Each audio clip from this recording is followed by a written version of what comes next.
Ձեռք բերեք իտալական նրբագեղ ու բարձրակարգ սալիկների նշված տեսականին, վճարելով բացառիկ 4400 դրամ 1 քառակուսի մետրի համար։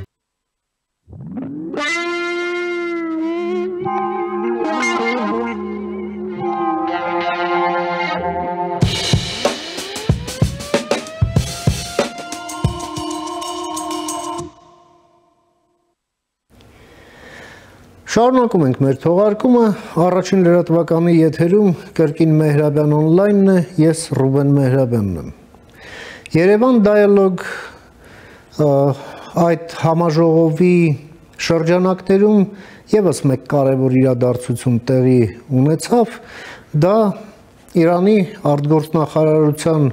բարձրաստիճան ներկայացուցիչ փոխարտգործնախարար Խաթիբ Զադեի հայտարարությունն էր այն մասին, որ նախապատրաստվում է Իրանի նախագահ Մասուդ Փեզեշքյանի այցը Հայաստան։ Մասուդ Փեզեշքյանը նորընտիր նախագահ է եւ նա բավականին թեժ նախընտրական պայքարի արդյունքում դարձավ նախագահ, ընդ որում դա սենսացիոն հաղթանակ էր, որովհետև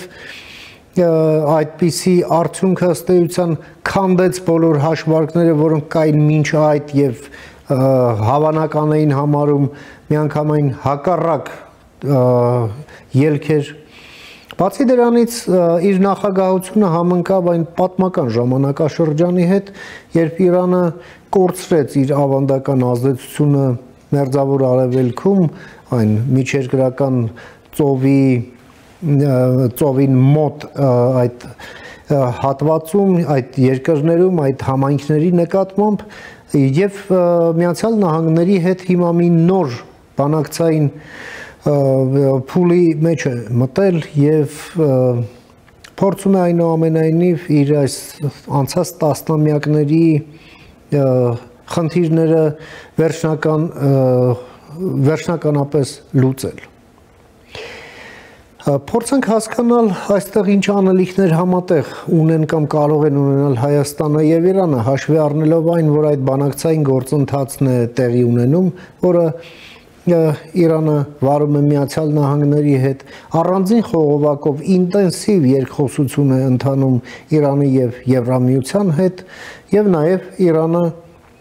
նոր քաղաքականություն է վարում հարևանների հետ եւ բավականին հաջողված եւ առաջին հերթին այն հարևանների, որի հետ տասնամյակներով Իրանը կամ հարաբերություններ չուներ կամ ուներ ընդգծված վատ հարաբերություններ, հիմա դրանք այլևս անցյալում են։ Այդպիսին են օրինակ Միացյալ Էմիրությունները, Սաուդյան Արաբիան։ Բացի դրանից էլ այդ համատեքստի կարևոր մասն է Հայաստանի եւ Եվրամիության, Հայաստանի եւ Միացյալ Նահանգների միջև ընթացող այս մերձեցման գործընթացը, որը եւս պատմական նշանակություն ունի եւ սա իր այս հավաքականության մեջ շեշտակի փոփոխություններ է մտցնում ընդհանրապես մեր տարածաշրջանի անվտանգային միջավայրում, փորձենք հասկանալ։ Եվ այդ նպատակով ես մի հարգարժան հյուր եմ հրավիրել մեր տաղավար Իրանի մայրաքաղաք Թեհրանից, ում սիրով ուզում եմ ներկայացնել։ Մեր այսօրվա հյուրն է Թեհրանից լրագրող եւ քաղաքական վերլուծաբան Սահակ Շահմուրադյանը։ Բարև եք եկել, պարոն Շահմուրադյան, շնորհակալ եմ հրավերս ընդունելու համար։ Բարև ձեզ, ես եմ շնորհակալ։ Պարոն Շահմուրադյան, ինչպես գիտեք, Երևանում այսօր իր աշխատանքներն ավարտեց Երևան Dialogue միջազգային համաժողովը, որը երկրորդն էր եւ ինչպես եւ առաջինում, այս երկրորդում էլ եւս Իրանը բավականին պատկառելի ներկայացուցչություն ունեցավ, այդ թվում նաեւ փոխարտգործնախարար Խաթիբ Զադեն եւ նա հայտարարեց, որ նախապատրաստվում է Իրանի նախագահ Մասուդ Փեզեշքյանի այցը Երևան եւ մեզ էլ ծանոթ է այն քաղաքական կամ ռազմաքաղաքական համատեքստը, հա, որն այդ առաջիկա այցը կարող է կրել։ Եվ ուրեմն որն են ձեր կարծիքով այդ անելիքները Հայաստանի եւ Իրանի միջև հաշվի առնելով թե ինչ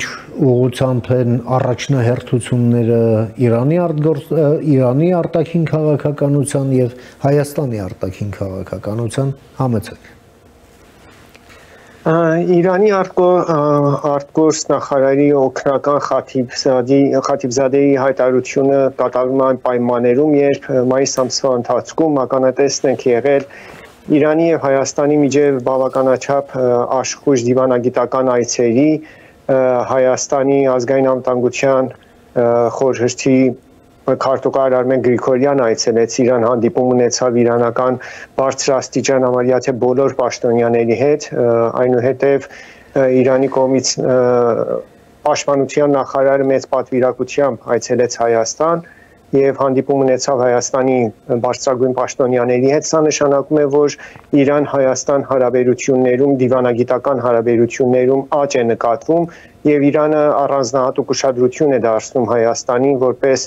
հարևան երկիր եւ փորձում է իր հարաբերությունները տնտեսական, քաղաքական, մշակութային, տրանսպորտային առումով ավելի խորացնել Հայաստանի հետ։ Եվ Խաթիբզադեի հայտարարությունը կարող ենք տեղավորել հենց այդ ոլորտում եւ Իրանի նախագահի այցը Հայաստան բավականաչափ նշանակալի է այն առումով, որ Իրանը փորձում է իր հարևան երկրների հետ մերձենալ անվտանգային նոր միջավայր ստեղծել իր շուրջ, նկատի ունենալով, որ Սիրիայում, Լիբանանում եւ Եմենում աստիճանաբար կորցրել է իր ազդեցությունը, իհարկե դա առժամանակ է եւ Իրանը ապագայում փորձելու է իր դիրքերը նորից վերականգնել այդ տարածաշրջանում, սակայն ներկա փուլում, երբ Իրանը Միացյալ Նահանգների հետ անուղղակի բանակցություններ է վարում իր միջուկային հարցի խնդրի շուրջ եւ կա նաեւ Իսրայելի սպառնալիքը, որը ամեն կերպ փորձում է խանգարել եւ խոչընդոտել այս բանակցությունները եւ նույնիսկ զինվորական սպառնալիքներով է փորձում Իրանին հուսահատեցնել եւ պարտադրել, որ Իրանը ենթարկվի Միացյալ Նահանգների կողմից առաջարկված պայմաններին, ներկա պայմաններում Իրանը փորձում է մեկուսացումից դուրս գալ եւ առավել եւս խորացնել իր հարաբերությունները հարևան երկրների հետ, իսկ Հայաստանը չափազանց կարեւորություն ունի Իրանի համար, քանի որ հյուսիսարավ ճանապարհով Իրանը կարող է միանալ Սև ծովին եւ Արևելյան Եվրոպայի երկրներին, սա մեծ պլան է, որ Իրանը մշակել է եւ մի տեսակ էլ Իրանը Հայաստանին եւ մյուս հարևան երկրներին, հատկապես այն երկրները, որոնք Եվրոպայի եւ Միացյալ Նահանգների հետ հարաբերության մեջ են, նայում է որպես միջնորդ կապի դերում, մտածելով, որ ներկայումս բանակցություններ են վարում Միացյալ Նահանգների հետ եւ շատ հուսալի են, որ այս բանակցությունները կհանգի ցանկացած արդյունքի եւ այնուհետեւ Իրանը կարող է անխափան առևտրական կապեր նաեւ ստեղծել Եվրամիության հետ, զուգահեռ նաեւ Իրանը, ինչպես նշեցիք, բանակցություն է վարում Եվրամիության հետ եւ փորձում է հենց միջուկային հարցով իր խնդիրները կարգավորել Եվրամիության հետ եւ շրջանցել կամ մի կերպ Եվրամիությանն էլ համոզել, որ չեղարկեն Իրանի նկատմամբ սահմանված պատժամիջոցները եւ եթե այդ պատժամիջոցները չեղարկվեն եւ Իրանը կարողանա առևտուր անել Եվրոպայի հետ եւ Միացյալ Նահանգների հետ, այնտեղ արդեն Հայաստանը կարող է կամուրջի դեր խաղալ Իրանի Եվրամիության միջև, Իրանի եւ Ռուսաստանի եւ Իրանի ու Միացյալ Նահանգների միջև եւ Իրանը կարող է ներքին առումով նաեւ զարգ տալ իր տնտեսության զարգացմանը։ Սա է հիմնական նպատակը, Իրանը բանակցություն է վարում Միացյալ Նահանգների հետ, հենց առաջին նախապայմանը Իրանի դա է, որ եթե Միացյալ Նահանգների հետ կարողանան համաձայնության հասնել, Միացյալ Նահանգները կողմը Իրանի դեմ սահմանված պատժամիջոցները, որոնք իրոք խանգարում են Իրանի տնտեսական, տրանսպորտային, առևտրային եւ միջազգային հարաբերություններին։ Պարոն Շահմուրադյան, բանակցությունները 5-րդ փուլը Հռոմում ավարտվեց, կողմերը պահպանում են լավատեսությունը, սակայն խոսում այն մասին, որ դեռ վերջնական արդյունքը չկա եւ ինչպես նաեւ չեն խոսում այն ժամանակային հորիզոնի մասին, թե երբ են ի վերջո հասնելու դրան։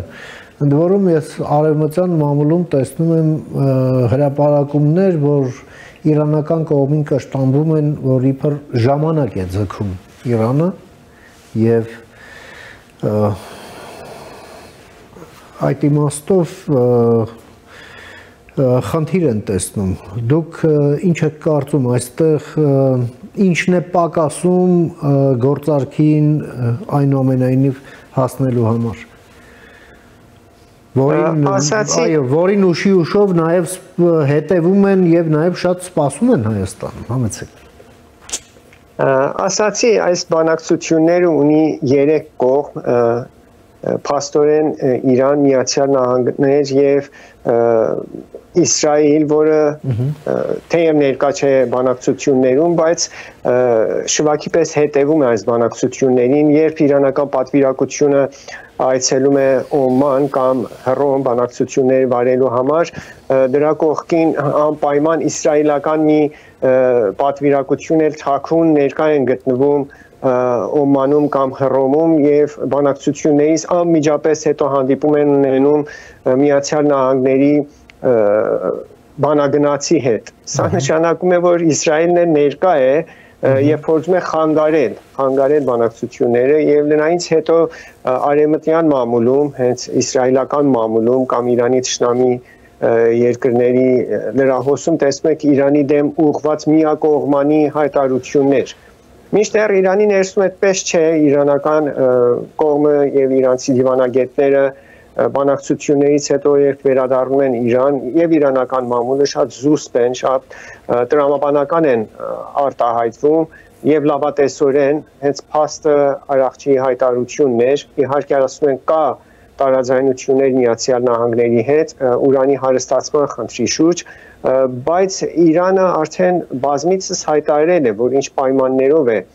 պատրաստ համաձայնության հանգել Միացյալ Նահանգների հետ, մյուս կողմից նաև նկատում ենք լավատեսություն Միացյալ Նահանգների կողմից, հենց մայիսի 26-ին էր, որ Դոնալդ Թրամփը հայտարարեց, որ լավատես է բանակցությունների արդյունքների շուրջ, սա նշանակում է, որ կողմերը բանակցության սեղանի շուրջ փոխհասկացողության փոխըմբռնման հասել են եւ փորձում են շարունակել այս բանակցությունները, ինչ վերաբերում է ժամանակ կորցնելու, սա բարդ խնդիր է, միջազգային շատ բարդ խնդիր է եւ բնականաբար ժամանակ է պահանջում։ Իրանական կողմը հայտարարել է իր անկեղծությունը եւ հստակությունը բանակցություններում եւ սա մի խնդիր չէ, որ 1 ամիս 2 ամսում, ինչպես որ Դոնալդ Թրամփն է ժամկետ ճշտել, կարգավորվի, մենք տեսնում ենք Դոնալդ Թրամփը չկարողացավ Ուկրաինայի հարցը կարգավորել, մինչդեռ խոստանում էր 24 ժամվա ընթացքում վերջ կտա պատերազմին, նաև Գազայի հատվածի հարցը հենց մնացել է, պատերազմը շարունակվում է, չի կարողանում խաղաղություն հաստատել եւ հրաժարվում է, այսինքն երբ անհաջողում չի հաջողում իր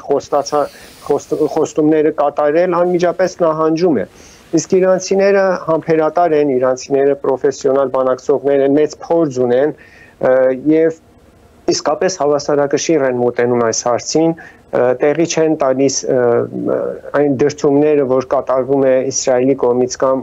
Միացյալ Նահանգների ծայրահեղական կոնգրեսականների կողմից, զուսպ եւ հանգիստ շարունակում են բանակցությունները մինչեւ հասնեն ցանկացած արդյունքի։ Ես կարծում եմ բանակցությունների նոր փուլն էլ կշարունակվի հիմա Օմանում կամ Հռոմում, դա արդեն կախված է օմանական կողմին, իհարկե Օմանն էլ մեծ դերակատարություն ունի եւ իր առաջարկներն է ներկայացնում եւ փորձում է լարվածությունը մեղմացնել կողմերի միջև եւ կարծում եմ հույս աստծո այս բանակցությունները հաջող արդյունքի կհասնեն, եթե Իսրայելը չփորձի արկածախնդրական գործողություն կամ ռազմական գործողություն իրականացնել Իրանի նկատմամբ, որը արդեն ամեն ինչ կխառնի եւ բոլոր հավասարումները եւ հավասարակշռությունը ամբողջ տարածաշրջանում կխառնի։ Պարոն Շահմուրադյան, Ռուսաստանի արտգործնախարար Լավրովը իր սկանդալային Երևանյան այցից հետո Մոսկվայում Թուրքիայի արտգործնախարար Հական Ֆիդանին ընդունելուց առաջ մի հայտարարություն տարածեց իր գերատեսչության կողմից, որտեղ փաստորեն Թուրքիային նոր գործարքի առաջարկով հանդես եկավ մեր տարածաշրջանի հետ կապված։ Խոսելով այն մասին, որ իբր Ռուսաստանը եւ Թուրքիայի շահերը համընկնում են, խաղաղությանը մենք երկուսս էլ կողմ ենք եւ որ պետք է process-ները տարածաշրջանում շահագրգռված են երկուսն էլ, որ process-ներն ընթանան կանխատեսելի հունով, հա, այսպես բավականին տենց մի լպրծուն ձևակերպմամբ հանդես եկավ, բայց այսօր այցն ավարտվեց եւ մենք տեսանք, կարծեք, թե Հական Ֆիդանը անհաղորդ գտնվեց այդ առաջարկին կապված Կովկասի հետ, Ռուսաստանի այդ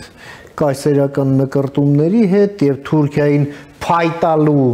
հա, այսպես առաջարկին էլ ըստ էության մեծ հետաքրքրության չարժանացավ, ավելի շատ Ֆիդանը կենտրոնացած էր Ռուսաստան-Ուկրաինա բանակցությունների հարթակը պահելու խնդիրը լուծելուն եւ ոչ ավելին։ Իրանում բնականաբար հետևում են այս ամենին, լավ էս 3+3 կոչված այս թյուրիմացությունը, հա, որը ամենահամար ձևով առաջ է տանում նախ եւ առաջ Ռուսաստանը եւ նաեւ Ադրբեջանն էլ մշտապես նրան այսպես back vocal-ի դերում, հա, մշտապես ձեռքերը շփում է, որովհետեւ հասկանում է դա միայն համընթաց քամի է իր համար, բայց մեր ինչին է պետք եւ Իրանը այստեղ ինչ դիրքորոշում ունի կամ կարող է ունենալ, համեցեք։ Ինչ վերաբերում է Ռուսաստանի մոտեցումներին Հայաստանի նկատմամբ, պետք է նշեմ, որ Ռուսաստանին դուր չի գալիս Հայաստանի իշխանությունների կողմից խաղաղության խաչմերուկի առաջարկած նախաձեռնությունը, որովհետև դա խառնում է Ռուսաստանի բոլոր պլանները Կովկասյան տարածաշրջանում։ Մենք գիտենք Ռուսաստանի, այսինքն բոլորը գիտեն Ռուսաստանի նպատակը ինչ է, ինչպես գեղեցիկ նշեցիք, իր կայսերապաշտական նկրտումները ինչ է, սկսած Ուկրաինայից մինչև հարավային Կովկաս, եւ այժմ Ռուսաստանը ճահճում է խրվել եւ չի կարողանում դուրս գալ Ուկրաինայի պատերազմից, նույնիսկ եթե Ուկրաինայում խաղաղություն հաստատվի, խաղաղություն չի հաստատվի, զինադադար եթե հաստատվի, Ռուսաստանը բնավ այլևս չի կարող Ուկրաինայի միջոցով կապը ստեղծել Եվրամիության հետ։ Նկատի ունենալով նաև, որ Եվրամիությունը արդեն ուժեղացնում է իր ռազմական ենթակառուցվածքները եւ այս ճշտամությունը մնալու է, իսկ Ռուսաստանը ճանապարհ է որոնում դեպի Եվրոպա, դեպի միջերկրական ծով եւ այդ ճանապարհը անցնում է Սյունիքից եւ ամբողջ իրենց մտահոգությունը եւ նպատակը դա է, որ Տիրանա-Սյունիքի նահանգին, մարզին եւ ստեղծի այդ Զանգեզուրի կեղծ միջանցքը եւ հասնի իր թուրքի եղբայրներին Թուրքիային, խոստումներ են տվել Թուրքիային, որ էժան գնով նավթ ու գազ կարող են վաճառել Թուրքիային եւ Թուրքիան էլ առիթ օգտագործելով փորձում է դառնալ էներգակիրների հապ տարածաշրջանում, այստեղ այս խնդիրները բախվում են նաև Իրանի շահերին, դա Իրանի շահերի դեմ է, Իրանը չի կարող թույլ տալ, որ Կովկասյան տարածաշրջանում մեկուսանա, ասացի Իրանը Հայաստանին նայում է որպես Եվրոպայի հետ կապը ստեղծելու ճանապարհ եւ ինչպես իրանական դիվանագետները հատկապես Երևանում Իրանի դեսպանն է բազմից հայտարարել, Իրանը դեմ է այդ Զանգեզուրի միջանցքի նախաձեռնության պլանին եւ դիմակայելու է այդ հարցին եւ փորձում է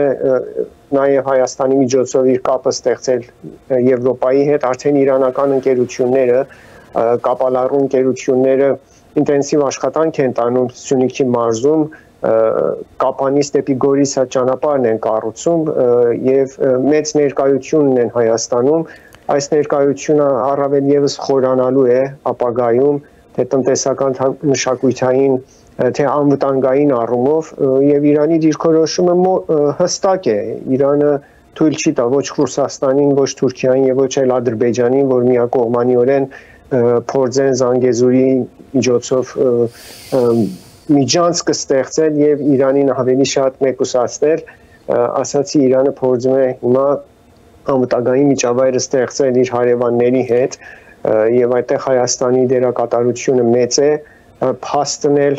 ասացի փոխդիվանագիտական այցելություններն է Հայաստանի եւ Իրանի միջև եւ օրստորե զարգացող տնտեսական, քաղաքական, մշակութային հարաբերությունների երկու հարևանի եւ բարեկամ երկրների միջև։ Հստակ է Իրանի դիրքորոշումը Զանգեզուրի հարցով անփոփոխ է, որի մասին բազմից հայտարարել են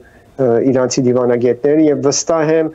Իրանի նախագահ Մասուդ Փեզեշքյանը Երևան կատարելիք այցի ընթացքում նաև կշեշտի այդ հարցի վրա եւ մեկ անգամ եւս կկրկնի Իրանի հստակ դիրքորոշում այդ հարցի կապակցությամբ։ Եվ նաև պարոն Շահմուրադյան ավելի վաղ Ռուսաստանի դեսպաններ Հայաստանում իրեն այսպես շատ ակտիվ պահում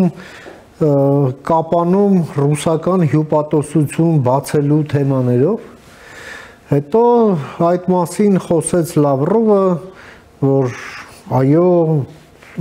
նախապատրաստական փուլում է արդեն եւ այլ տեղեկություններ կան, որ նույնիսկ ռուսները համապատասխան նշանակումներ էին արել, բայց ոնց որ թե հայկական կողմը մերժում է ռուսների այդ ցանկությունը Սյունիքում հյուպատոսություն բացելու եւ դա երևում է այսօրվա Մարիա Զախարովայի այդ դժգոհությունից, որ դե գիտեք ինչ, մենք բազմից ենք ասել այդ հյուպատոսության կարևորության մասին, թե ինչով է կարևոր էլի, դրա մասին չի ասում եւ թե ինչու չի բացվում այդ հարցերը հասցեագրեք հայկական կողմին։ Այսինքն ես գոնե սա դիվանագիտական լեզվից պարզ հայերենի որ թարգմանում եմ, ստացվում է, որ Հայաստանը ռուսներին ուղղակի մերժել է։ Եվ ավելին մենք տեղեկություն ենք ստանում արդեն Ֆրանսիայի արտգործնախարարից, որ առաջիկա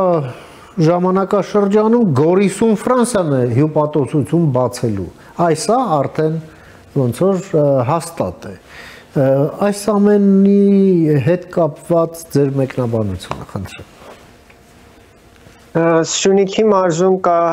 իրանական հյուպատոսություն, ինչպես ասացիք, շուտով Ֆրանսիան պետք է հյուպատոսություն բացի Սյունիքի մարզում, Գորիսում եւ այս ընթացքը կշարունակվի, նաեւ հուսով ենք, որ եվրոպական այլ երկրներ, թե Երևանում իրենց դեսպանության եւ դիվանագիտական ներկայությունը ավելի կխորացնեն եւ թե Գորիսում եւ Կապանում հյուպատոսություն, համապատասխան հյուպատոսություն կբացեն եւ այս ամբողջը Հայաստանի իշխանությունների հարաբերությունների բարելավումը եւ խորացումը ընդլայնումը Եվրամիության հետ եւ Միացյալ Նահանգների հետ շատ ծանր է թվում Ռուսաստանին, որովհետեւ Ռուսաստանը միշտ ներկա է եղել Հայաստանում ազատորեն, հանգիստ կարողացել է ինչպես ուզում է միջամտել Հայաստանի ներքին քաղաքականության, բայց վերջին տարիներին մենք ականատեսնենք, որ Հայաստանը աստիճանաբար հեռանում է Ռուսաստանից եւ մոտենում է Եվրամիության, եւ դա Ռուսաստանի համար ծանր է եւ նրանք չեն կարողանում դիվանագիտական նորմալ ձևերով իրենց հարաբերությունները կարգավորել Հայաստանի հետ, փորձում են բռնի միջոցով, ես ինչ գիտեմ, սպառնալիքի լեզվով, ստիպելով, պարտադրելով Հայաստանին ստիպել, որ ենթարկվի իրենց քաղաքականությանը։ Սա դիվանագիտական նորմերից եւ պրակտիկայից հեռու մոտեցում է եւ հուսով եմ, որ Հայաստանի իշխանությունները կարողանան ընթացքը շարունակել եւ ռուսական կողմին հասկացնել, որ հավասարի ձևաչափով մոտենա Հայաստանի խնդիրներին։ Իհարկե Հայաստանը պաշտոնապես չի հայտարարել, որ ցանկանում է հեռանալ Ռուսաստանից։ Հայաստանի արտգործնախարարը Լավրովի հետ հանդիպման ժամանակ Երևանում նշեց, որ Հայաստանը փորձում է մյուս գործընկերների հետ նույնպես հավասար պայմաններում շարունակել իր դիվանագիտական, տնտեսական, քաղաքական հարաբերությունները Ռուսաստանի հետ, բայց սա կարծես Ռուսաստանի համար հասկանալի չի։ Ինչ վերաբերում է Իրանին, Իրանը միշտ նորմալ հարաբերություններ է ունեցել Հայաստանի հետ, հարգել է Հայաստանի ինքնիշխանությունը եւ Հայաստանի իշխանությունների որոշումները եւ իրանցի դիվանագետները բոլոր մակարդակներում անխտիր թե պահպանողական, թե ռեֆորմիստ, թե նախկին իշխանությունները, թե ներկայիս իշխանությունները բացահայտ հայտարարել են, որ ցանկանում են Հայաստանի հետ հարաբերությունները ընդլայնել, հարգում են Հայաստանի ինքնիշխանությունը, տարածքային ամբողջականությունը եւ Հայաստանի իշխանությունների որոշումները։ Սա է Իրանի մոտեցումը եւ անփոփոխ է եւ հույսով ենք, որ Իրանը հենց նույն ընթացքը կշարունակի եւ երկու բարեկամ ժողովուրդները, երկու բարեկամ երկրները առավել կսերտացնեն ու կընդլայնեն իրենց բարեկամական հարաբերությունները։ Շատ շնորհակալ եմ, պարոն Շահմուրադյան, ձեր այս չափազանց կարևոր դիտարկումները եւ գնահատականները մեր հեռուստադիտողին ներկայացնելու եւ ձեր ժամանակից մեր եթերին հատկացնելու համար հարցերին բոլոր շուտափույթ լուծում եմ մաղթում մեր բարեկամ հարևան Իրանին, ձեզ էլ ամենայն բարիք, մինչ նոր հանդիպում։ Ես եմ շնորհակալ։ Ահա մենք զրուցեցինք մեր գործընկեր, լրագրող եւ քաղաքական վերլուծաբան Սահակ Շահմուրադյանի հետ Իրանի մայրաքաղաք Թեհրանից, լսեցինք իր դիտարկումները Հայաստան-Իրան հարաբերություններում վերջին զարգացումների, ինչպես նաև Իրանի եւ Միացյալ Նահանգների միջև ընթացող բանակցությունների հետ։